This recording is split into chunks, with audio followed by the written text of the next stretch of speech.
आप देख रहे हैं देश का सवाल। मैं हूं सचिन। लोकसभा चुनाव में 400 प्लस का टारगेट पूरा करने के लिए बीजेपी हर मुमकिन कोशिश कर रही है। 2019 के लोकसभा चुनाव और 21 के विधानसभा चुनावों के बाद बीजेपी जानती है कि बंगाल में सीट बढ़ाने की जितनी संभावनाएं तलाशी जाए उतनी कम है। अब बीजेपी ने बसीराहाट से संदेश खाली की पीड़िता को टिकट देकर मैदान में उतारा है। बीजेपी ने रेखा पात्रा को बसीराहाट से टिकट दिया है। रेखा पात्रा संदेश खाली की रहने वाली हैं और महिलाओं की आवाज है जिन्होंने पूर्व टीएमसी नेता शाहजहां शेख के खिलाफ आवाज उठाई थी। रेखा पात्रा यौन उत्पीड़न की शिकार रही हैं। शाहजहां शेख और उनके साथियों के खिलाफ आवाज उठाई थी और जमीन पर कब्जा कर लिया था। अब बीजेपी ने बसीराहाट से रेखा को टिकट देकर के महिला सम्मान की लड़ाई से बना दिया है। बीजेपी की कोशिश है बंगाल में इस बार 18 से ज्यादा सीटें आए। हमारे पास जो लड़ाई है ये लड़ाई है ममता के साथ। और ममता बनर्जी आज पश्चिम बंगाल में जो महिला का इज्जत लेकर जो खिलवाड़ किए हैं, आज संदेश खाली में हमारा महिला के धर्षण हुआ है, इज्जत लूटा गया है, लेकिन आज तक मुख्यमंत्री एक बार भी संदेश खाली जाने का टाइम नहीं मिला। और ये मुख्यमंत्री आज महिला के लिए बात करते हैं। तो देखिए, हमारा एक तरफ ये मुख्यमंत्री जिसका टाइम ही नहीं मिला, जो शेख शाहजहां जैसे गुंडा जो धर्षण की उसके पक्षपातित्व किए, और एक तरफ है हमारे माननीय प्रधानमंत्री जी जो संदेश खाली बसीरहाट का जो कैंडिडेट है, वो वहाँ का संदेश खाली का जो महिला जो सबसे पहले आवाज उठाए थे, प्रतिवाद का आवाज, उसको आज माननीय प्रधानमंत्री जी कैंडिडेट किया है। तो आप फर्क बहुत क्लियर है सबके सामने। अब देश का सवाल ये कहता है कि बीजेपी कह रही है कि ये चुनाव संदेश खाली की पीड़ितों को इंसाफ की लड़ाई। रेखा पात्रा को टिकट दिया गया है। तो कुल मिलाकर के सवाल ये है कि क्या बसीराहाट बंगाल का सियासी समीकरण बदल देगा? दूसरा, क्या रेखा पात्रा इस बार ममता का किला ढा देगी? तीसरा, संदेश खाली क्या टीएमसी के लिए गले की हड्डी बन गया है? चौथा, बंगाल में क्या बीजेपी 18 सीट से ज्यादा आगे बढ़ पाएगी? तो तमाम इन सवालों पर हम बहस करेंगे, क्योंकि हमने देखा था कि तस्वीरें किस तरीके से आई थी। शाहजहां शेख को बचाने का काम किया गया, उसके बाद सीबीआई को सौंपा तक नहीं गया, और जब टिकट दिया गया है, अभी हमने आपको बयान सुनवाया था, अब हम आपको दोबारा वो बयान सुनवाते हैं। जब टिकट दिया गया, उस टिकट में बात हो रही है महिला एम्पावरमेंट की। कैसे हो रही है, एक बार फिर से वो बयान सुनते हैं जिस बयान से हमने इस शो की शुरुआत की है। हमारे पास जो लड़ाई है ये लड़ाई है ममता के साथ। और ममता बनर्जी आज पश्चिम बंगाल में जो महिला का इज्जत लेकर जो खिलवाड़ किए हैं, आज संदेश खाली में हमारा महिला के धर्षण हुआ है, इज्जत लूटा गया है, लेकिन आज तक मुख्यमंत्री एक बार भी संदेश खाली जाने का टाइम नहीं मिला। और ये मुख्यमंत्री आज महिला के लिए बात करते हैं। तो देखिए, हमारा एक तरफ ये मुख्यमंत्री जिसका टाइम ही नहीं मिला, जो शेख शाहजहां जैसे गुंडा जो धर्षण की उसके पक्षपातित्व किए, और एक तरफ है हमारे माननीय प्रधानमंत्री जी जो संदेश खाली बसीरहाट का जो कैंडिडेट है, वो वहाँ का संदेश खाली का जो महिला जो सबसे पहले आवाज उठाए थे, प्रतिवाद का आवाज, उसको आज माननीय प्रधानमंत्री जी कैंडिडेट किया है। तो आप फर्क बहुत क्लियर है सबके सामने। चलिए, कह रहे हैं कि फ़र्क जो है वो बहुत क्लियर है। अब रेखा पात्रा कौन है आप देख सकते हैं। शाहजहां पर रेखा की ज़मीन पर कब्जे का आरोप। रेखा आगे आई, उसने अपनी आवाज़ को बुलंद किया, और बीजेपी इसे वुमेन एम्पावरमेंट का नाम दे रही है कि महिलाओं की आवाज़ है। अब दीदी के लिए कितनी बड़ी मुश्किल हो जाएगी, ये देखने की बात होगी, क्योंकि बहुत बड़ा दाव है ये। रेखा पात्रा यौन उत्पीड़न की पीड़ित महिला हैं, और बसीराहाट से उन्हें टिकट दिया गया है। बंगाल में 18 से ज़्यादा सीटों को करने का बीजेपी पूरा प्लान कर चुकी है। शाहजहां पर रेखा की ज़मीन पर कब्जे का भी आरोप लगा है। बसीराहाट से बीजेपी ने लोकसभा चुनाव में उतारा है। बसीराहाट सीट दांव पर है। टीएमसी की जीत होगी या बीजेपी की, इसी से फैसला होगा। तो कुल मिलाकर के ये एक बहुत बड़ा दाव है।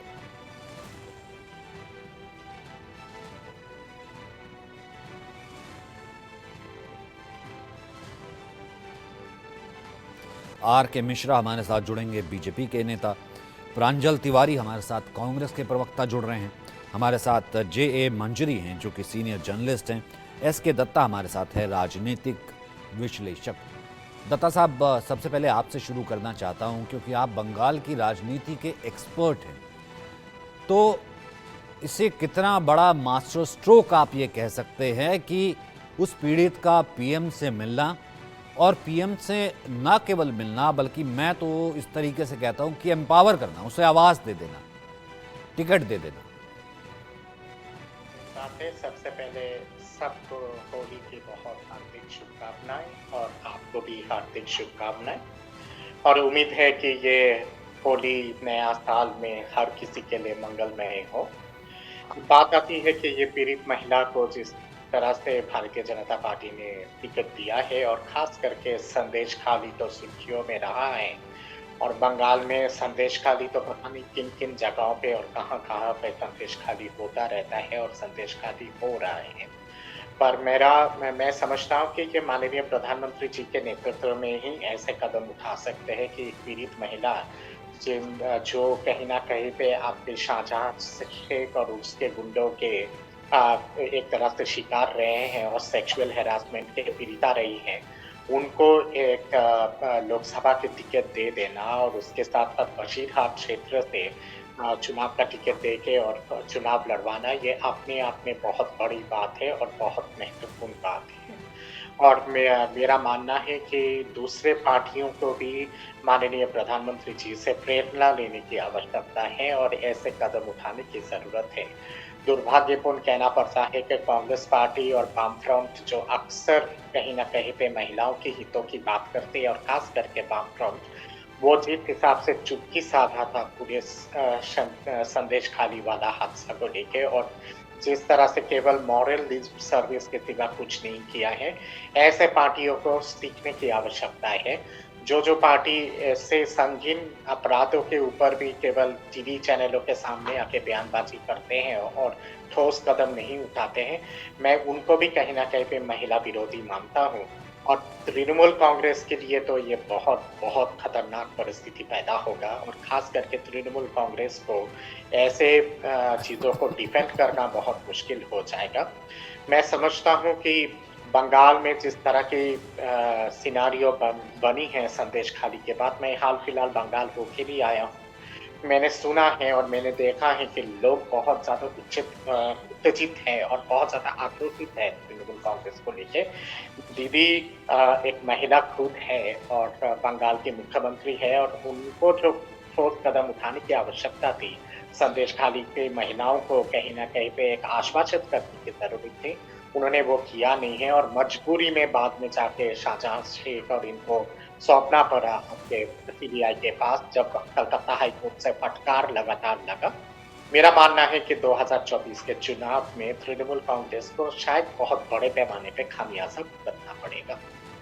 रौनिक दत्ता भी हमारे साथ है, सीधा आपको ग्राउंड पर लिए चलते हैं। Raunik, if I am not wrong, शायद ये टीएमसी की सिटिंग सीट है, और यहाँ से जो है क्या समीकरण देखे गए हैं या फिर किस तरीके की जो समीकरण है यहाँ से बैठेंगे रेखा पात्रा को टिकट मिलने के बाद?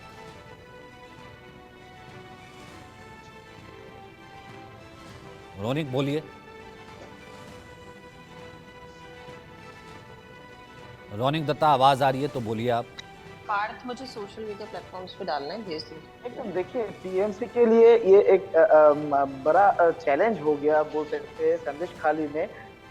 ये संदेश खाली इशू को जिस तरीके से बीजेपी पहले दिन से एक मुद्दा बनाने का कोशिश कर रहे थे, एक ऐलान भी किया गया था कि ये संदेश खाली 2024 लोकसभा इलेक्शन में बंगाल बीजेपी के लिए एक सबसे बड़ा मुद्दा हो सकता है। अच्छा, फिलहाल सिटिंग क्या टीएमसी है वहां से?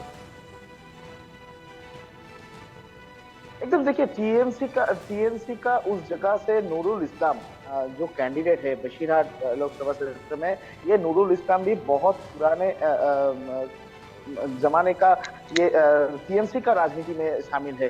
2009 साल में भी ये नूरुल इस्लाम के ऊपर ही भरोसा किया था तृणमूल कांग्रेस ने, और उसी बीच में ये 2019 साल में जब नुसरत जहान को उस जगह से कैंडिडेट डिक्लेयर कर दिया गया, उसके बाद नुसरत जहान, एमपी नुसरत जहान के ऊपर किस तरीके से लोग भरस गए थे, वो संदेश खाली मामला सामने आने के बाद ही पता चला। उसके बाद इस बार भी नूरुल इस्लाम को सामने ले आया तृणमूल कांग्रेस, मगर इसी जगह में नूरुल इस्लाम के साथ ये जो पीड़ित महिलाओं का बीजेपी का कैंडिडेट होना, इनका जो लड़ाई, ये लड़ाई एक बहुत ही महत्वपूर्ण होने जा रहा है बंगाल के लिए, क्योंकि एक तरफ है तृणमूल कांग्रेस का अस्तित्व संभालना, जो गद्दी है 3 साल, लगातार 3 साल जो बसीरहाट सीट को टीएमसी की तरफ से रखा गया था, उस जगह में फिर से टीएमसी का झंडा लहराना, टीएमसी का उस जगह से फिर से एमपी कैंडिडेट को जय कर ले आना, ये एक बड़ा चैलेंज है टीएमसी के लिए। उसके सामने संदेश खाली का पीड़ित महिलाओं बार बार से कैमरा के सामने आ रहे थे, कैमरा के सामने आने पे वो लोग डर भी रहे थे, शेख शाहजहां के नाम पे बार बार से वो लोग कंप्लेंट भी कर रहे थे। और जो पीड़ित महिलाओं का हम लोग बात कर रहे हैं, रेखा पात्र, ये रेखा पात्र पहले कंप्लेनर है, पहला जो कंप्लेन एफआईआर दायर किया गया था संदेश खाली मामले में। नहीं, जाहिर सी बात है। और मिश्रा जी हमारे साथ आर के मिश्रा जुड़ गए हैं, बीजेपी के नेता।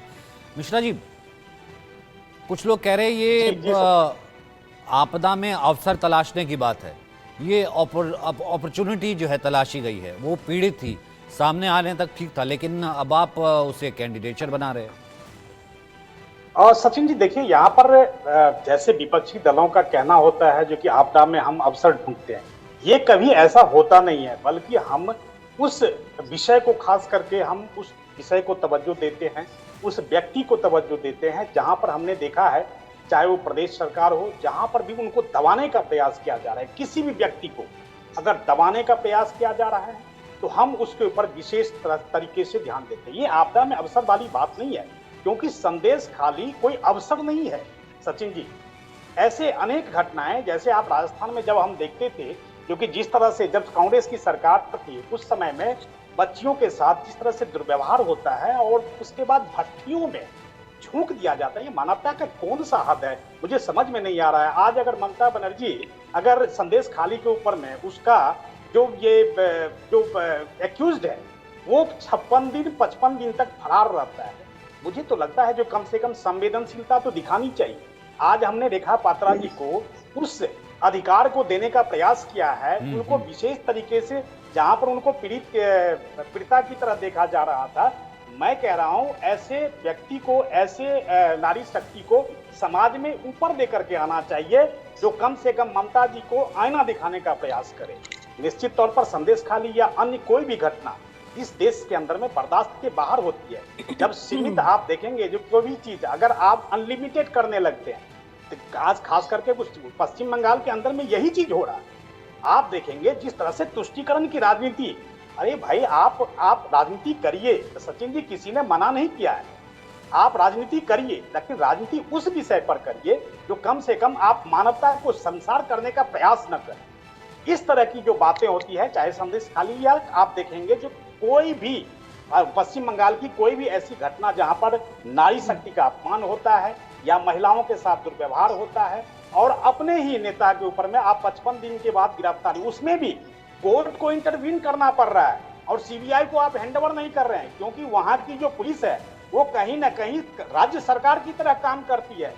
ये सब बहुत बड़ी विडंबना है, खास करके इस देश के अंदर में। आप 2024 में जी रहे हैं जहां पर। ठीक, प्रांजल जी सचिन। प्रांजल जी, आप भी स्वागत करेंगे इसका? तिवारी जी स्वागत करेंगे इसका, क्योंकि दीदी ने तो आपकी गरिमा भी नहीं रखी, गठबंधन में नहीं हुआ, अब कम से कम पीड़िता को टिकट आप तो वेलकम करेंगे। देखिए सचिन जी, अगर कोई भी चीज राजनीतिक तौर पे अपने लाभ के लिए अगर वो उसका उपयोग, उसका प्रयोग किया जाए तो इसका बिल्कुल, यही तो मैंने सवाल पूछा, वो कह रहे कि नहीं, लाभ के लिए नहीं किया गया, एक पीड़िता को आवाज दी गई। मैं सचिन जी आपको स्पष्ट कर रहा हूं, वही मैं आपको बताना चाह रहा हूं कि जो अभी आपने इस लाइन को जोड़ा कि आपदा में अवसर, तो जो आपदा में या अपने लाभ में अगर किसी को कैंडिडेट बना रहे हैं, किसी का उपयोग कर रहे हैं, तो बिल्कुल उसका कांग्रेस पार्टी विरोध कर रही है। अभी थोड़ी देर पहले हमारे भाई कांग्रेस पार्टी पे कह रहे थे कि कांग्रेस पार्टी को सीखना चाहिए, समझना चाहिए। इनको शायद याद नहीं है कि कांग्रेस पार्टी ने ही लड़की हूं लड़ सकती का नारा दी, भले रिजल्ट कुछ भी रहा हो उत्तर प्रदेश में। उस और लड़की के हमने साथ क्या हुआ था, हर याद दिलाऊं? लड़की, वो बीजेपी में आ सचिन गई थी जी, लड़की। सचिन जी, हर लड़की को, हर महिला को, जो भी पीड़ित महिलाएं थी, उसको आदरणीय प्रियंका गांधी जी ने सम्मान के साथ साथ वो जिस स्तर पर लड़ सकती थी, जो भी कांग्रेस पार्टी उनकी मदद कर सकती थी, तब भी, आज भी और आगे भी वो करती रही है। ये भूल गए कि निर्भया कांड में आदरणीय राहुल गांधी जी ने किस तरीके से परिवार I am sorry sir, example बुरा है। लड़की हूँ लड़ सकती हूँ, फिर उसके बाद वो कहते हैं कि मुझे भूल गए, कि ऐसा है कि मुझको उतार दिया और मुझे ही भूल गए। भारतीय जनता, सचिन जी, भारतीय जनता पार्टी से उसी से जोड़ते हुए मुझे एक सवाल है कि अभी थोड़े दिन पहले ब्रजभूषण शरण जी के ऊपर जिस तरीके से महिलाओं ने, हमारे पहलवानों ने आरोप लगाए थे, क्या कार्यवाही भारतीय जनता पार्टी ने कर दी है? अजय मिश्रा टेनी सब चर्चित चेहरा है, हमारे देश के गृह राज्य मंत्री हैं, क्या उनके ऊपर चार्जेज हैं? उनको पलट के बीजेपी ने क्या इनाम में दिया है? लोकसभा का टिकट। तो कम से कम भारतीय जनता पार्टी अपने गिरेबान को झांकने की उसको जरूरत है, और वो बोले कम से कम जो कुछ कर रही हो राजनीति में लाभ, अगर कुछ कोई सबसे ज्यादा अगर कोई पार्टी लाभ खोजने का काम कर रही है, लाभ लेने का काम कर रही है, तो भारतीय जनता पार्टी। फिर दीदी क्यों नाराज होगी आपसे? जैसे राहुल पहुंचे, दीदी एकदम कहेगी कि खेला हो बे, सब जगह से हो गया। देखिए सचिन जी, लोकतंत्र में सब स्वतंत्र है। अगर उनकी हमसे नहीं मिली, हमसे उनसे नहीं बना, जो भी रहा हो, या आज जिस तरीके से ईडी, सीबीआई या तमाम जांच एजेंसियां जिस तरीके से उसका दुरुपयोग भारतीय जनता पार्टी कह रही है, तो मैं दीदी के ही ऊपर आरोप नहीं लगा रहा हूं।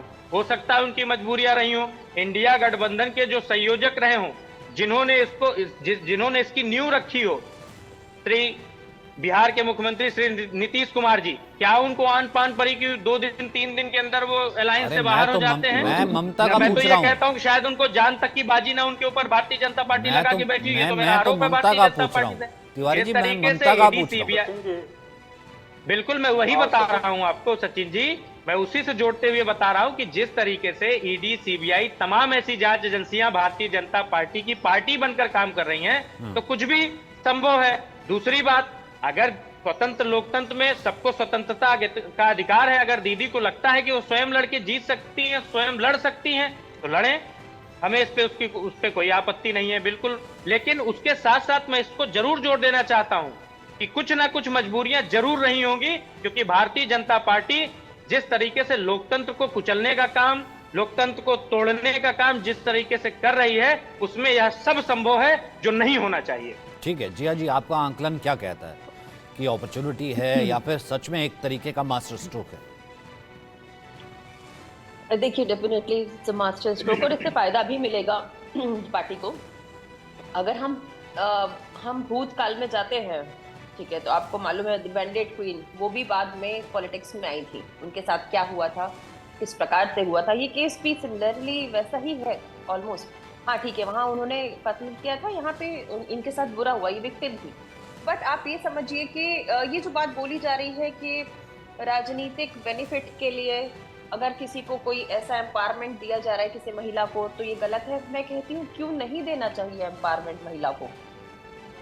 ऐसी क्या हर प्रकार की महिला को एम्पावरमेंट मिलना चाहिए। और ये तो पीड़िता थी, इन्होंने तो जो उस समय देखा है, और कांग्रेस पार्टी ने वहां जाकर के खूब झंडे उठाए हैं कि संदेश खाली में ये हो गया, वो हो गया, इतने सारे देश में, पूरी जगह, संपूर्ण राष्ट्र में इतना ज्यादा उसको लेकर के प्रोटेस्ट हुआ, और कांग्रेस पार्टी ने खुद ने प्रोटेस्ट किया। तो आज इतनी नकारात्मक जो प्रतिक्रिया दे रहे हैं, मुझे लगता है ये महिला सशक्तिकरण के लिए बहुत दुखद है कि इस प्रकार का स्टेटमेंट एक बड़ी पार्टी से आ रहा है किसी महिला को टिकट मिलने के बाद में।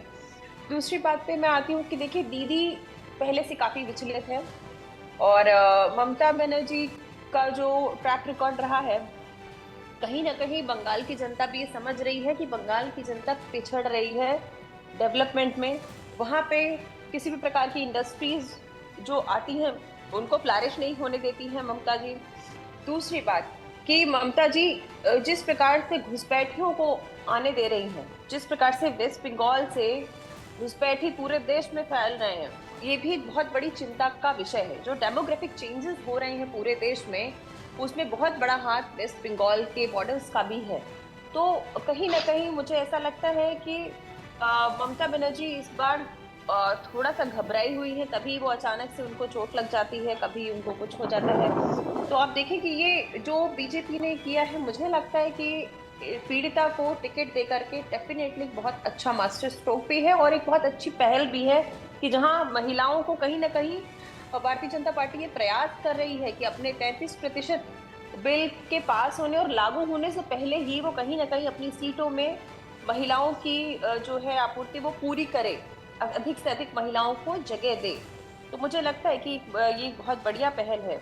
दूसरी बात पे मैं आती हूँ। अभी मैं सुन रही थी और साथ में आप ही देखिए, एक फोटो मैं आपको दिखाती हूँ 2 मिनट्स, जिसके अंदर कांग्रेस की जो प्रवक्ता है उन्होंने कंगना रनौत को टिकट मिलने के बाद में बोला है कि मंडी में क्या भाव चल रहा है। कितना डेरोगेटरी कमेंट किया गया है, आप समझिए कितना डेरोगेटरी कमेंट किया गया है। लड़की हूं, लड़ सकती हूं जैसी बातें जो पार्टी करती है, क्या उसकी स्पोक्स पर्सन को महिला होते हुए एक महिला पे इस प्रकार का तंज करना चाहिए? ये कितनी शर्मनाक बात है। और फिर बताइए तिवारी जी, लड़की हूँ, लड़ सकती हूँ, क्या भाव चल रहा है? मैं तो पूरा बोल भी नहीं सकता। और मैंने आपको पहले भी बोला था, बुरा एग्जाम्पल मत कोट कीजिए। उस लड़की के साथ क्या हुआ था मैं अब बताने पे आऊंगा तो आप शर्मिंदा हो जाएंगे। देखिए सचिन जी, अभी ये मेरे संज्ञान में नहीं है, मुझे लगता है पार्टी के संज्ञान में, लेकिन मैं दिखा रही हूँ फोटो। ये जिया जी की, और जिया जी क्या लिखा हुआ है? जिया जी मुझे पूरा कर लेने दीजिए। और अगर यह बयान है तो मैं विश्व भरे मंच पे इसकी निंदा करता हूं, और जो भी कोई है इसके ऊपर कार्यवाही होनी भी चाहिए, ये चाहे कोई भी दल हो, क्योंकि हमारी पार्टी, हमारे एक दल, हमारे नेता महिला सशक्तिकरण की बात करती है। इसकी न्यूज़ की पहल रखी हुई है, तो जिया दिखा रही है। और मैं तो जिया दिखा रही उसी लाइन पे बोल रहा हूँ सचिन जी, मैं उसी लाइन पे बोल रहा हूँ। ये कोई मेरे वेरीफाइड अकाउंट है, ठीक है, जिसमें लिखा है क्या भाव चल रहा है मंडी में, कोई बताएगा? आप समझिए कितनी वैमनस्यता।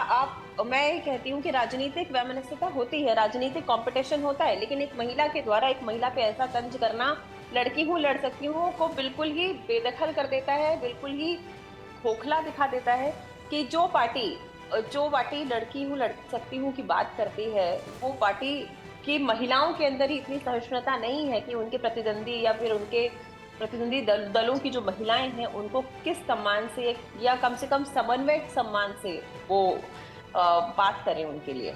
जी दत्ता जी, आपको भी ये लगता है? मतलब एक तरफ इन्होंने शुरू किया लड़की हूँ, लड़ सकती हूँ, और अल्टीमेटली जिया जी ने दिखा दिया, और वेरीफाइड अकाउंट है। बिल्कुल सही बात है। इस बात को स्पष्ट किया सचिन जी, इस पे 3-4 बात बोलने की आवश्यकता है। मैं कांग्रेस के प्रवक्ता को सुन रहा था, वो बंगाल के परिपक्ष में बात हो रहा था, बंगाल पे बात ना करके वो चले गए थे रोम। लड़की को लड़ सकती हूँ, यूपी लेके आ गए, फिर ईडी, सीबीआई और आईबी लेके आ गए। आप भूल गए क्या, माननीय उच्चतम न्यायालय ने आप ही के सरकार के दौरान, यूपीए सरकार के दौरान सीबीआई के बारे में क्या टिप्पणी थी? सुप्रीम कोर्ट ने कहा था कि गुमगुप्ता सीबीआई के बारे में मत भूलिएगा। आप अपने गिरिबान में झांक के देखिए कि आप लोगों ने क्या किया है आपने 10 साल के कार्यकाल में। यहाँ पे बात आती है कि महिला को टिकट दिया गया है और एक पीड़ित महिला को टिकट दिया गया है। मैं समझता हूँ कि ये महिला सशक्तिकरण का सबसे ऊंचा स्तंभ है कि जो एक सेक्सुअली एक्सप्लॉइटेड महिला, जिसके साथ इतना बर्बरतापूर्ण दुष्कर्म किया गया है, उसको अगर लोकसभा की टिकट दे रही है, आपको जलन हो रहा है इस बात से। और जलन इस बात से हो रहा है क्योंकि आपकी प्रवक्ता वेरीफाइड अकाउंट से कंगना रनावत को टिकट मिलता है, तो आपकी प्रवक्ता कहते हैं कि मंडी में कितना भाव चल रहा है। भाव चल रहा है, ये क्या किस तरह के शब्दों का इस्तेमाल है, इतना अश्लील शब्द। मैं समझता हूं कि श्रीमान राहुल गांधी जो अक्सर महिला सशक्तिकरण की बात करते हैं, प्रियंका वाड्रा जो कहती है कि महिला हूं तो लड़ सकती हूँ, कांग्रेस पार्टी को राष्ट्रीय परिपक्ष में माफी मांगने की आवश्यकता है इन सब चीजों को लेके। आप लोगों का तो शुरू से लेके आज तक कॉन्फ्लिक्टिंग राजनीति रहा है। जहां बात आती है ममता दीदी आपसे क्यों नाराज है, ममता दीदी कांग्रेस पार्टी से कब प्यार में थी? ममता दीदी तो शुरू से कहते थे राहुल जी के बारे में कि एक तो छोटो छेले बच्चा छेले एक थारा किच्चू हवे ना, यानी कि ये छोटा बच्चा है, नादान बच्चा है, इसके माध्यम से कुछ नहीं हो सकता। ये तो बयान रहा है श्रीमान राहुल जी को लेके और कांग्रेस पार्टी को लेके। तो इसलिए ममता दीदी का गुणगान ना बंद कीजिएगा। ममता दीदी को कतई आप लोगों के साथ शुरू से ही गठबंधन नहीं करना था और ये ऐतिहासिक सच्चाई है। जहां बात आती है कि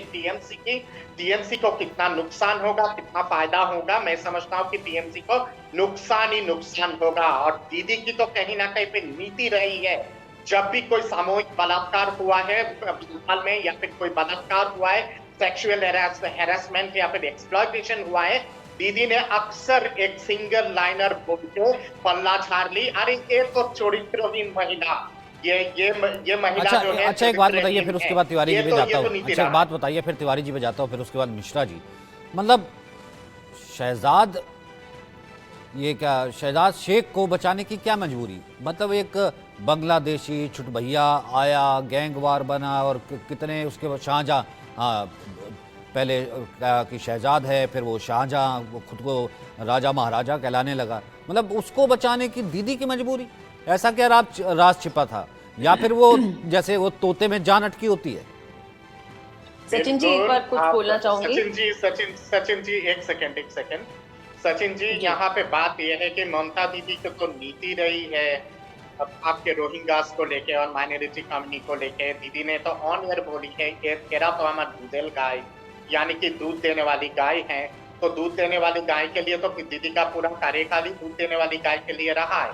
जहां बात आती है कि ये आपके शहजाद शेख या फिर बाकी जितने सारे लोग हैं जो पकड़ में आए हैं, मैं तो समझता हूं कि सीबीआई और आईबी अगर सही तरह से जांच करे और इसके एकदम अंदर तक जाए तो मुझे लगता है, और मैं ये मेरा अनुमान है और मैं समझता हूं कि शायद ये सब के सब रोहिंग्या हैं, उस पार से आए हुए हैं। बंगाल में तो आए दिन घुसपैठ होता है और आए दिन वहां से लोग आते हैं और टीएमसी के कार्यकर्ता बन जाते हैं और टीएमसी के सपोर्टर बन जाते हैं। इनको आधार कार्ड मिल जाता है, फिर आपके लैंड के पट्टा मिल जाता है, जमीन का पट्टा मिल जाता है, वोटर आई कार्ड मिल जाता है, थप्पा मारते हैं टीएमसी के ऊपर। चुनाव के दौरान मैं जानता हूँ कि झुंड से झुंड बेनियापोल पेट्रोपोल बॉर्डर से झुंड आते हैं बांग्लादेश के उस पार से। इनको बाकायदा 500 रुपए, 1000 रुपए, 2000 रुपए दिया जाता है और सीधा आके ये लोग एक तरह से लूट के जबरन कब्जा करके वोट डाल के और शाम से पहले फिर संध्या होने से पहले तरीबार होके वापस चले जाते हैं। ये तो खुलासा कई सारे चैनलों ने पहले भी किया है और कई सारे चैनलों का स्टिंग ऑपरेशन था। तो ये तो कोई नई नीति नहीं है बंगाल में। ठीक है जिया जी, आप कुछ ऐड करना चाह रही थी, फिर उसके बाद तिवारी जी और मिश्रा जी बात हो। जी देखिए, बात जब होती है कि एजेंसीज कैसे काम कर रही हैं, तो एजेंसीज अगर छापा मार रही हैं, कहीं कुछ कर रही हैं, तो अगर वहां से कुछ निकल रहा है तो एजेंसीज के ऊपर क्वेश्चन मार्क करना, मुझे लगता है कि एजेंसीज की इंसल्ट करना होगा, ऑफिसर्स की इंसल्ट करना होगा। ऐसा किसी भी पार्टी को नहीं करना चाहिए।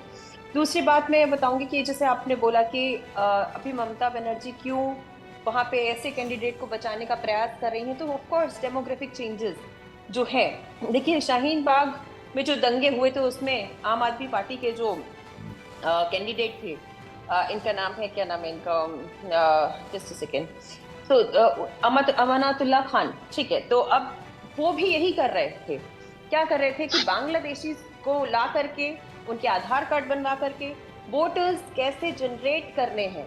तो ये जो काम बांग्लादेश के बॉर्डर से चल रहा है, मैं तो वापस से अपनी बात पे आऊंगी, उसको इस प्रकार के लोग, इस प्रकार के एजेंट्स टाइप लोग ऑपरेट करते हैं और इसी प्रकार से इसीलिए इनको पार्टीज में जगह मिलती है कि ये किस प्रकार से न्यू वोटर्स क्रिएट कर पा रहे हैं। और इसके ऊपर अभी सुरक्षा एजेंसियों ने थोड़ी नकेल कसनी शुरू कर दी है और इसी प्रकार के कार्यक्रमों को देखते हुए अब मुझे लगता है कि आधार कार्ड भी अगर बनाने के लिए किसी पार्षद का या किसी छोटे उसका क्या कह सकते हैं ऑफिसर का अगर अटेस्टेड लगता है, तो मुझे लगता है कि इसके अंदर स्क्रूटनाइजिंग की ज़रूरत है, इसको ऑनलाइन करने की ज़रूरत है, इसको मोर वेरीफाई करने की ज़रूरत है, क्योंकि नए नए जो लोग देश में घुसते आ रहे हैं वो डेमोग्राफी बर्बाद कर रहे हैं। और ममता बनर्जी की को मुझे लगता है इस बार थोड़ा ये ठीक टफ पड़ेगा इलेक्शन। ठीक है, तिवारी जी बोलिए, धन्यवाद। फिर उसके बाद मिश्रा जी। देखिए सचिन जी, महिलाओं का सम्मान करना कांग्रेस पार्टी की शुरू से परंपरा रही है, मैं इसको स्पष्ट कर दूं। और शायद मुझे जिया जी का स्टेटमेंट बिल्कुल मैं उनसे अपने को जोड़ता हूं। अगर जिस व्यक्ति ने भी, चाहे वो कांग्रेस पार्टी से सरोकार रख रहा है या कोई भी हो, अगर ऐसी ओछी टिप्पणी कर रहा है तो उस पर कार्यवाही होनी चाहिए। इसको मैं खुले मंच पे इस बात को कह रहा हूं। लेकिन जिया जी अगर इसी के साथ साथ 2 लाइन मेरे पूछे गए 2 क्वेश्चन का भी जवाब जोड़ती तो शायद मुझे बहुत अच्छा लगता। अगर ये बोल रही थी महिला सशक्तिकरण पर, तो एक बार इनको बृजभूषण शरण जी पर भी बोलना चाहिए था। अगर ये बोल रही थी तो इनको कुलदीप सिंह सेंगर पर भी बोलना चाहिए था। अगर ये बोल रही थी तो कांग्रेस पार्टी ने जिस तरह से निर्भया परिवार के लिए किया था उस पर भी बोलना चाहिए था। अगर ये बोल रही थी तो जिस तरीके से लड़की हूं लड़ सकती हूं का न्यू आदरणीय प्रियंका गांधी जी ने यूपी में न्यू नारा ही नहीं, उन्होंने करके भी दिखाया था महिला सशक्तिकरण का न्यू, जो आज उस पर भाजपा चलने का काम कर रही है। शायद अगर वो बोलती तो मुझे बहुत अच्छा लगता। मैं फिर से इस बात को स्पष्ट कर दूं कि कांग्रेस पार्टी हमेशा से हर स्तर पर महिलाओं का सम्मान करी है, ये हम सबकी परंपरा है और उसको करेगी। अगर जिसने ये ओछी भी टिप्पणी हो, किसी ने भी की हो, तो उस पर मैं कार्यवाही की बात करता हूं, कार्यवाही की मांग करता हूं, और उस पर अगर ये कोई भी कांग्रेस दल का व्यक्ति है तो उस पर कार्यवाही होगी। ठीक है, आर के मिश्रा। देखिए सचिन जी, यहाँ पर हमने देखा है पश्चिम बंगाल के अंदर में खासकर जो पारंपरिक राजनीति है वो हमने आज से नहीं, जब कांग्रेस का समय था सचिन जी, उस समय में भी आपने देखा होगा इसी तरह की राजनीति कर सीपीआईएम का जब जमाना आया उस समय भी वही राजनीति। आज अगर टीएमसी है उसी तरह के ममता दीदी या प्रदेश सरकार जब कांग्रेस से आप लेकर के यहाँ इतिहास लेकर के अगर वर्तमान में आते हैं तो एक आंख के ऊपर में पट्टी बांध करके चलना, ये प्रदेश सरकार की इनकी रीति और नीति रही। आज भी टीएमसी ममता दीदी बिल्कुल एक आंख पे पट्टी बांध करके चल रही। आप देखेंगे चुनाव के बाद जिस तरह से हिंसा होती है, महिलाओं के साथ दुर्व्यवहार होता है। हम तो ये कहते हैं, जो कि एक चीज बताइए, प्रदेश सरकार लॉ एंड ऑर्डर के ऊपर में काम क्या कर, हर चीज में अगर हाई कोर्ट को ही इंटरवीन करना पड़ेगा, कोर्ट को ही इंटरवीन करना पड़ेगा, जो कि आप कम से कम ये जो अभी जो आपने देखा शाहजहां शेख का जो मामला था, सीबीआई को हैंड ओवर करने के लिए कोर्ट को ये करना पड़ा, उसमें हस्तक्षेप करना पड़ा। और प्रदेश सरकार क्या कर रही है? बिल्कुल चुप है, कह रही है वहां की पुलिस कम से कम मुझे लग रहा है सरकार की तरह काम करती है। ये मेरा अनुभव है और मैंने इस चीज को ग्राउंड के ऊपर में भी देखा है इस चीज को। तो कहने का मतलब ये है, जो कि ममता दीदी हो या कोई अन्य, आप देखेंगे कांग्रेस के साथ, कांग्रेस को अपनी जगह उन्होंने ममता दीदी ने दिखा दिया है। उन्होंने कहा तो है 300 में से 40 सीट अगर जीत करके दिखा दें तो 2024 में उनको मैं मान जाऊं। तो ये तो कांग्रेस की हैसियत है। अभी यहाँ पर अभी तिवारी जी बहुत कुछ कह रहे थे, सीबीआई और ईडी के बारे में कहते थे। अरे भाई, आप तो सुप्रीम कोर्ट तो गए थे मान भाव, सुप्रीम कोर्ट ने आपको उल्टे पांव वापस लौटा दिया। आपने कहा था ना, जो कि पूर्वाग्रह से ग्रसित होकर के कहीं ना कहीं विपक्षी दलों के ऊपर में सीबीआई और ईडी काम कर रही है, लेकिन कोर्ट ने इस चीज को नहीं माना। तो ये सारी चीजें आपको दिखाती है, आईना तो दिखाती है, लेकिन साथ में जब पश्चिम बंगाल के ऊपर में आपके अधीर रंजन चौधरी जी एक अलग पक्ष रखते हैं और हमारे कांग्रेस के अन्य नेता अलग पक्ष रखते हैं, तो कम से कम जिस तरह से हमने उन पीड़िता को समाज में अगर हमने पहचान दिलाने की कोशिश की है, अगर हम उसको ऊपर लाने की कोशिश कर रहे हैं, तो कम से कम उसको तो सपोर्ट करिए जो समाज में, क्योंकि आपका जो सामाजिक समीकरण है, आपको सामाजिक समीकरण से कभी कांग्रेस का कोई लेना देना नहीं रहा। उन्होंने कभी भी समाज के उन वर्गों के ऊपर में कोई काम नहीं किया कांग्रेस ने, जो कम से कम आप कहते हैं दलित के जातिगत जनगणना की बात करते हैं या अन्य किसी और चीज की बात करते हैं आप, लेकिन मुझे लगता है उसके ऊपर में आप संवेदनशील है नहीं। आज अगर संदेश खाली के ऊपर में अगर काम हुआ है तो ये भाजपा की देन है, और निश्चित तौर पर जो जिस तरह से कोर्ट ने इसके ऊपर में काम किया, कोर्ट के द्वारा हस्तक्षेप हुआ, तब जाकर के इस घटना को लेकर के जी। कोर्ट भी संजीदा हुई है, तब प्रदेश सरकार की भी आंख खुली। 55 दिनों के बाद गिरफ्तार ये हास्यास्पद नहीं लग रहा। ये सचिन जी मैं कह रहा हूं, जो कि आपके चैनल के माध्यम से ये हास्यास्पद नहीं लग रहा। जो एक एक्यूज 55 दिनों से फरार था और प्रदेश सरकार वो उसको कहीं ना कहीं छिपाने का प्रयास कर रही थी, पता नहीं क्या था उसके अंदर। तो मुझे लगता है प्रदेश सरकार को निश्चित तौर पर सोचना चाहिए इन सब बिंदुओं के ऊपर में, पारंपरिक राजनीति को छोड़ करके जो आधुनिक राजनीति है, जिसमें आपको सामाजिक स्तर का जो आपको। ठीक है, मैं एक रिबटल ले लेता हूं जिया जी से, क्योंकि इन्होंने कहा था कुलभूषण पर चुप हो जाती हैं, सेलेक्टिव हैं, वो मिश्रा टेनी पर चुप हो जाती है, टिकट देती हैं, तो ये उनको जो सवाल उठा रहे थे, ये सभी से मेरा प्रश्न है सचिन जी, सभी से है, सभी बोले। अच्छा ठीक है, सारे जवाब दे देंगे, सारे जवाब दे देंगे, क्योंकि जिया जी के बाद आपने बोला था, क्योंकि जिया जी के बाद आपने बोला था, इसलिए पहले मैं उनसे शुरू कर लेता हूं, सारे दे देंगे, फिर उसके बाद दत्ता जी के पास आ जाओ। फर्स्ट ऑफ ऑल मैं क्लियर कर देना चाहूंगी कि मैं जिस भी प्रकार के क्राइम महिलाओं के अगेंस्ट होते हैं मैं उनकी भर्त्सना करती हूँ और शुरू से करती आ रही हूँ। दूसरी बात कि जो भी मामला था वो कोर्ट में भी था, पुलिस के पास में भी था, उसके लिए प्रदर्शन भी हुए, लेकिन जब हम बात करते हैं रेसलर्स की तो कुछ जो प्रक्रिया हुई वो काफी कुछ अवार्ड वापसी गैंग जैसी हुई। वो बहुत सारी जो पैटर्न्स थे वो बहुत ज्यादा इंस्पायर्ड थे अवार्ड वापसी गैंग से, और आप सभी ने देखा था किस नाटकीय तरीके से ये सब प्रकरण हो रहा था। दूसरी बात में आती है, अरुणाचल प्रदेश के बहुत सारे रेसलर्स ऐसे हैं जो बहुत अच्छा कर रहे हैं, बहुत, और इसीलिए वहां से नए नए रेसलर्स को भी असम से, अरुणाचल प्रदेश से उनको प्रोत्साहन दिया जा रहा है। जब हम बात करते हैं जातिगत खेल में भी राजनीति होती है, जाट वोट्स की अलग, राजपूत वोट्स की अलग, हर एक ने गैंग बना रखा है, हमें ये समझने की आवश्यकता है। उसमें अगर कोई ये चाह रहा है कि एक गैंग क्रिएट हो जानी चाहिए, यहाँ सिर्फ हरियाणा के रेसलर्स जाएंगे, अरुणाचल के रेसलर्स को हम नहीं एंटरटेन करने देंगे, असम के हम नहीं एंटरटेन करने देंगे, या हम नॉर्थ ईस्ट के किसी रेसलर्स को नहीं आने देंगे, तो आप समझिए कि वो गैंग तोड़ना बहुत आवश्यक था। और वो क्यों हो रहा था आंतरिक रूप से, जब आप इसके विषय में थोड़ा और पढ़ाई करेंगे तिवारी जी, तब आपको पता चलेगा। ठीक है, दूसरी बात मैं आती हूँ जी, दूसरी बात आती हूँ कि देखिए ऐसा है कि किसी भी प्रकार के हीनियस क्राइम्स अगर अगेंस्ट हो रहे हैं विमेन के, तो उसको रोकना चाहिए, किसी भी पार्टी का हो। मैं इससे पहले भी डिबेट में बैठी थी, एक बार कुछ उत्तराखंड में कुछ कांड हुआ था जिसके अंदर की कोई बीजेपी के भी लोग इन्वॉल्व थे, तो मैंने उसकी भर्त्सना की थी। मैं एक पॉलिटिकल एनालिस्ट हूँ, सोशल एक्टिविस्ट हूँ, और मैं इक्वल राइट्स की बात करती हूँ, तो इसलिए मैं कभी किसी पार्टी का पक्ष नहीं रखती। जो मैं बात करती हूँ वो बहुत समझ के और आकलन करके। ठीक है तिवारी जी, जवाब मिला आपको? जी तिवारी जी, जवाब मिला आपको?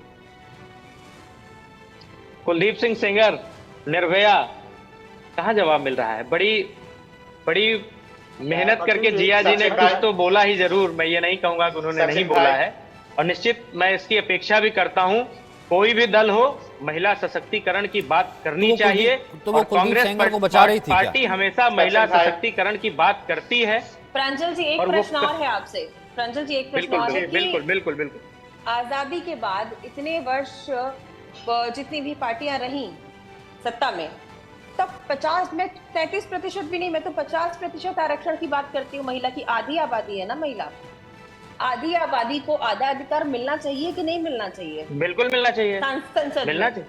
तो इतने वर्षों किसका वेट कर रहे थे कि बीजेपी आएगी तब करेगी, दूसरी पार्टी आएगी तब करेगी? क्यों कांग्रेस वेट कर रही थी?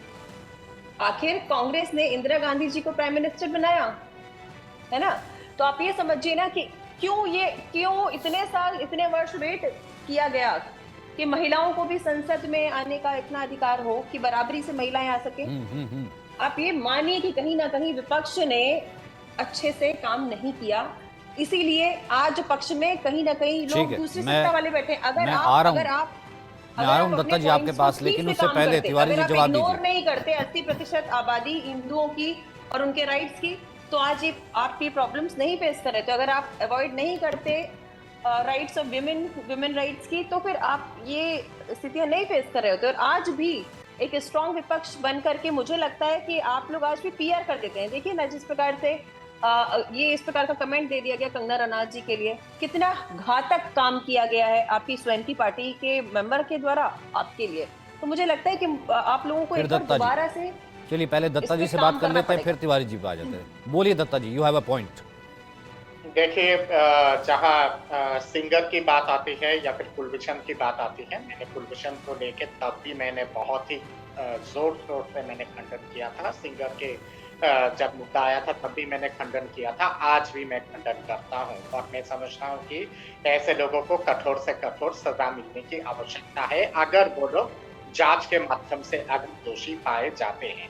मैं इस बात से भी सहमत हूँ कि कहीं ना कहीं पे रेसलिंग फेडरेशन जो है वहां पे जिस तरह की पावर टसल की एक टकरार हो रहा है और खास करके केवल हरियाणा के क्षेत्र के लोगों को ही मतलब कि आगे आने देना है, उत्तराखंड के लोगों को नहीं आगे आने देना है, असम के लोगों को नहीं, पूर्वोत्तर के लोगों को नहीं, तमिलनाडु के लोगों को नहीं, अरुणाचल के लोगों को नहीं, एक गृह बन गया है। उस गृह को तोड़ना भी बहुत आवश्यक है। कहीं ना कहीं पे बहुत मैनिपुलेटिव राजनीति होती है वहां पे, और उसके साथ साथ बहुत सारे ऐसे लोग जो जंतर मंतर के अनशन पे बैठे हुए थे, बाद में पता चला कि कई सारे ऐसे लोग प्रत्यक्ष रूप से या फिर अप्रत्यक्ष रूप से कांग्रेस पार्टी में शामिल हो गए। तो शुरू से ही इस पे कहीं ना कहीं पे राजनीति होती थी। निर्भया कांड की बात का बार बार जिक्र हो रहा है, मैं उल्लेख नहीं करना चाहता था क्योंकि मैं भूतपूर्व दिल्ली के मुख्यमंत्री शीला जी को नहीं लाना चाहता था क्योंकि वो आज दुनिया में नहीं है, पर अब मुझे मजबूरी में बोलना पड़ रहा है। जब निर्भया कांड हुआ था उस समय हम लोग जंतर मंतर पे प्रदर्शन पे थे शीला जी की सरकार के विरोध। मैं जानता हूं कि शीला जी ने आके क्या टिप्पणी की थी। उन्होंने कहा था कि लड़कियों को रात के 1:30 बजे घूमना नहीं चाहिए और स्कर्ट पहन के क्यों घूमती हैं लड़कियां, और स्कर्ट पहन के अगर घूमेगी तो कहीं ना कहीं पे वानरता होगी। और उसके बाद रायसेना हिल के तरफ जिस तरह से दौड़ा के पिटा गया था, लाठीचार्ज जिस हिसाब से मनमोहन जी के सरकार ने, चलिए मैं एक रिएक्शन ले लेता हूँ। प्रतीक हमारे साथ जुड़ गए टीएमसी से।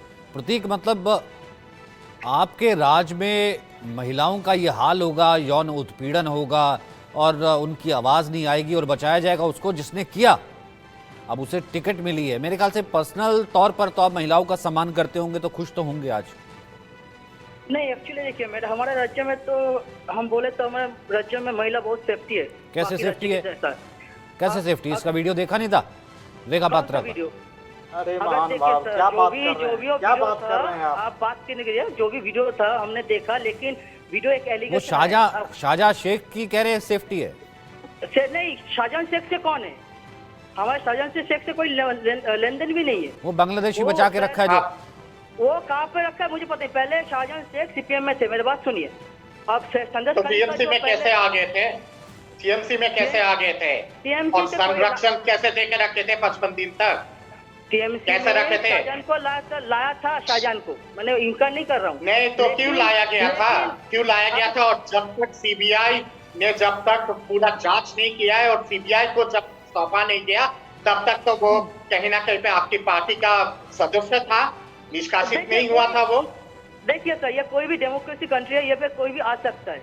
हाँ, मतलब जो लोग इस तरह का दुष्कर्म करते हैं, ऐसे लोगों को संरक्षण देंगे आप? आप प्रश्न कर रहे हैं, मुझे उत्तर देने दीजिए, फिर आपको आता हूँ। आप पे एक डेमोक्रेटिक कंट्री, कोई भी एक पार्टी से दूसरे पार्टी में आ सकता है, ये उसका मर्जी था। वो तृणमूल में आए, अभी जो आने के बाद उसमें जब तक उधर पे है संदेशखाली में, जो पहले जो था उधर पे तो पहले महिला सेफ्टी थे। अभी उधर पे अभी मैं कहूंगा कि उधर पे महिला, उधर पर जो महिला है संदेशखाली, वो तो बोल रहे थे हम ट्यूजडे न्यूज देख कर ये इस बात कर, हमारे पास कुछ हुआ ही नहीं।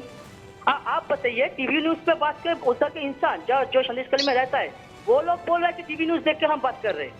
और अगर आप लोग बोल रहे हैं कि डायरेक्ट शाहजहां को आप याद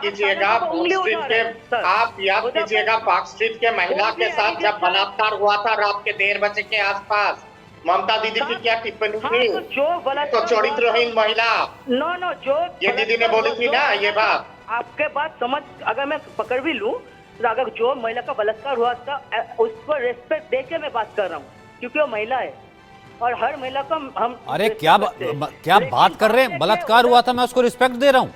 नहीं, जो हद होती है। हुआ है, मैं बात सुन, हद हो रही है। एक्चुअली मैंने बोलना चाहता हूँ कि जब क्या बात कर रहे हैं? अरे अरे अरे अरे अरे कैसी बात कर रहे हैं आप? क्या बात कर रहे हैं आप? आपके राज्य में महिलाओं का बलात्कार हो रहा है, आप कह रहे हैं कि मैं उसको रिस्पेक्ट दे रहा हूँ। जिस तरह से लॉ एंड ऑर्डर की स्थिति है पश्चिम बंगाल के अंदर, मिश्रा जी क्या बोल रहे हैं ये? सचिन जी ऐसे बताइए, ऐसे प्रवक्ता को इनको ये नहीं पता है पश्चिम बंगाल के अंदर में जहाँ पर एक तरह से तुष्टीकरण की राजनीति हो रही है, वहीं पर महिलाओं के साथ जिस तरह से व्यवहार हो रहा है, वहाँ पर वहाँ की मुख्यमंत्री चुप बैठी हुई है, वहाँ की मुख्यमंत्री चुप बैठी हुई है। शर्म आनी चाहिए आपको, शर्म आनी चाहिए आप लोग को। वहाँ पर बैठ करके टीएमसी के नेता जिस तरह से वहाँ पर मखौल बनाने का प्रयास कर रहे हैं, वहाँ पर आप लोगों को शर्म आनी चाहिए आप लोगों को। और वहाँ की मुख्यमंत्री महिला होते हुए, नारी होते हुए, वहाँ की नारियों के बारे में कोई ख्याल नहीं, वहाँ की नारी शक्ति के बारे में कोई ख्याल नहीं। आप लोगों को तो शर्म आनी चाहिए। आप लोग इस्तीफा दीजिए, आप लोग इस्तीफा दीजिए। आप जैसे व्यक्ति वहाँ पर पश्चिम बंगाल के अंदर में लॉ एंड ऑर्डर की स्थिति खराब करके रखी हुई है। आज संदेश खाली ही नहीं बल्कि पश्चिम बंगाल के अन्य 24 परगना, मेदिनीपुर, हर जगह जो स्थिति बनी हुई है, मैं चाहता हूँ कि दर्शक जरा देखें, इन दोनों को स्क्रीन पे लाइए, सिर्फ इन दोनों को लेके आइए ताकि पता लगे। शर्म आनी चाहिए। एक पार्टी टिकट दे रही है, वो दूसरे कह रहे हैं कि बलात्कार हो गया तो मैं सम्मान दे रहा हूँ।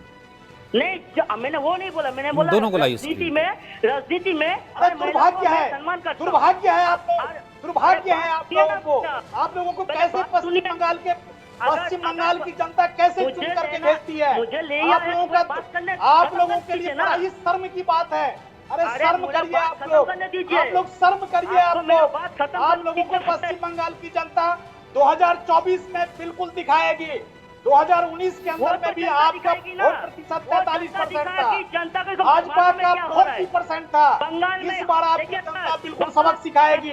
संदेश खाली ही नहीं बल्कि बंगाल के अन्य क्षेत्रों में भी जिस तरह से महिलाओं के प्रति आप लोगों ने और सम्मान की भावना, मैं आप दोनों को दोबारा कहता हूँ अपने पीसीआर को, आप दोनों को स्क्रीन पे लेकर। आप लोगों को शर्म आनी चाहिए। आप लोगों को कोई अपराध करके बीजेपी में आप लोग बेशर्म है। आप लोग बेशर्म है, बेशर्म है आप लोग। आप लोगों को शर्म आनी चाहिए। आप त्रिपुरा में बात किया था, आप जब यूपी में धर्षण हुआ था उसके बारे में बात किए थे आपने। दुर्भाग्य है आप लोगों का। ममता दीदी को वहाँ पर इस्तीफा दे देना चाहिए। यहाँ पर वहाँ के स्टेट में, वहाँ के प्रदेश में महिलाओं के साथ इस तरह से व्यवहार हो, वहाँ पर मुख्यमंत्री बैठ रहती है, वहाँ की मुख्यमंत्री चुप बैठी रहती है। आप लोगों को शर्म नहीं आता? आप लोग क्या असंवेदनशील हो गए हैं क्या? आप लोग असंवेदनशील हो गए हैं क्या? आप लोगों को थोड़ी सी भी संवेदना नहीं रखेंगे आप। चलिए आपका फ्रेम काफी मिल रहा है। दरअसल क्या है कि एक पार्टी जो है वो टिकट दे रही है, दूसरी पार्टी जो कह रही है कि हम तो सम्मान करते हैं भले ही महिला का बलात्कार हो जाए। जिया जी, ये कमेंट था। जो भी बलात्कार हो तो गलत हुआ है, हम तो वो स्वीकार नहीं कर रहे। अरे क्या बोलेंगे आप? क्या बोलेंगे? इसके ऊपर मैं एनसीआरबी का डेटा बताना चाहूंगी। 2022 का लास्ट रिपोर्ट है, उसके अंदर 40,725 विमेन और 10,571 लड़कियां, इतनी लड़कियां एक साल में मिसिंग हुई है। कहाँ सुरक्षित है औरतें? कौन से वेस्ट बंगाल में रहते हैं आप जिसका डेटा आपको नहीं पता है? ये एनसीआरबी की रिपोर्ट बोल रही है, जिया मंजरी की रिपोर्ट नहीं बोल रही है। आप सोचिए जरा कि किस प्रकार से आप कहते हैं कि हमारे यहाँ वुमेन बहुत सुरक्षित है। एक स्त्री के साथ में ऐसा निर्मम कांड हो जाता है और आप कह रहे हैं कि हमारे यहाँ पे औरतें बहुत सुरक्षित है, लड़कियां बेटियां बहुत सुरक्षित है। किस प्रकार से ह्यूमन ट्रैफिकिंग चल रही है वेस्ट बंगाल में, ये सबको पता है। क्राइम ब्यूरो को भी पता है, न्यूज एजेंसीज को भी पता है। और आप सब अगर सो रहे हैं आंखें बंद करके, तो मुझे लगता है कि आपको जागने की आवश्यकता है और महिला सुरक्षा पे पहले काम करें। सशक्तिकरण तो आप करने योग्य दिखते नहीं है मुझे अभी। जिस प्रकार से आप बोल रहे हैं कि हम सम्मान देते हैं, अगर आप सम्मान देते तो ये स्थितियां, ये भयावह स्थितियां नहीं होती महिलाओं की वेस्ट बंगाल में, जहाँ पे लड़कियां तस्कर की जा रही हैं, जहाँ पे लड़कियां जो है वो बेची जा रही हैं, जहाँ से औरतें गुम हो रही हैं और आपको कुछ नहीं पता है और आप उसके बाद में आके कहते हैं कि नहीं हमारे यहाँ बहुत सम्मान है। मुझे लगता है कि स्टेट गवर्नमेंट को अच्छे प्रोएक्टिव मेजर्स लेने चाहिए थे, जिसके अंदर की women security, women education and women empowerment, तीनों में करंट वेस्ट बंगाल की गवर्नमेंट लैक कर रही है। कलकत्ता पुलिस ने अरेस्ट किया था शाहजहां को, लेकिन ये केस तो चल गया सीबीआई के अंडर में। अरे कलकत्ता पुलिस भी सरकार की तरह काम कर रही है, कलकत्ता पुलिस भी सरकार की तरह काम कर रही है।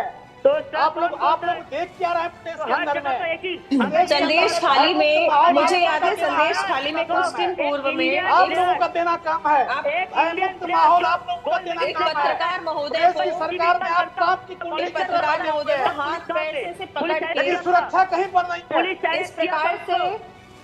इस प्रकार से Indian player West Bengal police ने उठाया था, इस प्रकार वेस्ट बंगाल पुलिस ने उठाया था जैसे कि वो टेररिस्ट हो। एक वो रिपोर्ट कर रहा था संदेश खाली में जाकर के। एक बात तो मुझे इंडिया ने कमेंट देखिए, डोंट लाए सिल्वर लाए, उसको जब मोलिस के दो तब पुलिस क्या किया? एक इंडियन सचिन प्लेयर भाई, है वो।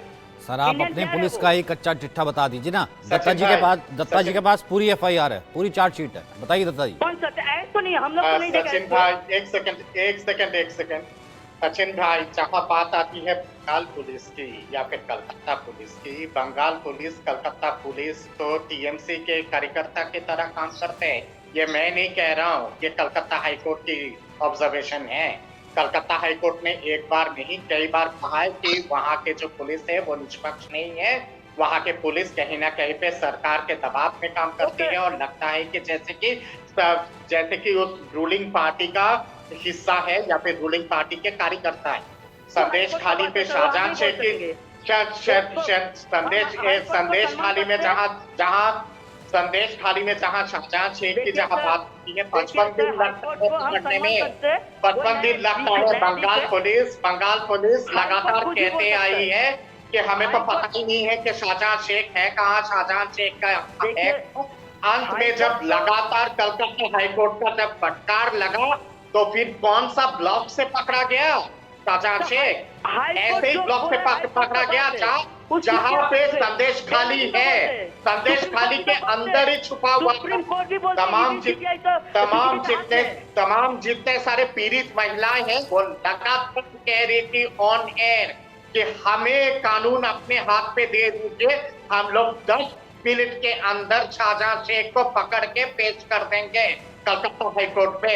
और जब लगातार फटकार लगा 55 दिन के फटकार के बाद, उसके बाद शाहजहां शेख को बंगाल पुलिस ने पकड़ा और पकड़ा संदेश खाली की एक ब्लॉक से पकड़ा, एक ही ब्लॉक संदेश खाली के एक ब्लॉक से पकड़ा है, एक ब्लॉक से पकड़ा है।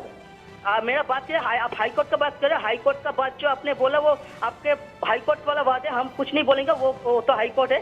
लेकिन जब आपको पता नहीं है, पुलिस बहुत बात क्यों नहीं बोलेंगे क्योंकि बोलने के लिए कुछ है नहीं ना आप लोगों के पास। आप लोगों के पास बोलने के लिए तो कुछ है नहीं।